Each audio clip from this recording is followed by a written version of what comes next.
Premiazione 50 dorso ragazzi, consegnano le medaglie Vincenzo De Sio, presidente Natorio Treviso, e Fabio Terencin dello sponsor Banca della Marca.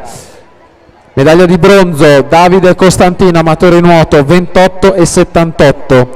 Medaglia d'argento Renato Castellan, rappresentativa Rosà, 28,28. Medaglia d'oro Mattia Morello, Roburet Fides Varese, 27,88.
Per la prima serie alla 1 Vittoria Angelina Soprano, alla 2 Ginevra Cimarosti, alla 3 Diamante Basso, alla 4 Elisa Franceschi, alla 5 Chiara Lucchese, alla 6 Maddalena Talon, alla 7 Ilaria Di Toma, alla 8 Carlotta Tenti.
Elisa Aspera 3:05:03, nuovo tempo di riferimento su Matilde Dalmastra 16:98, Rachele Deste 3:18:80.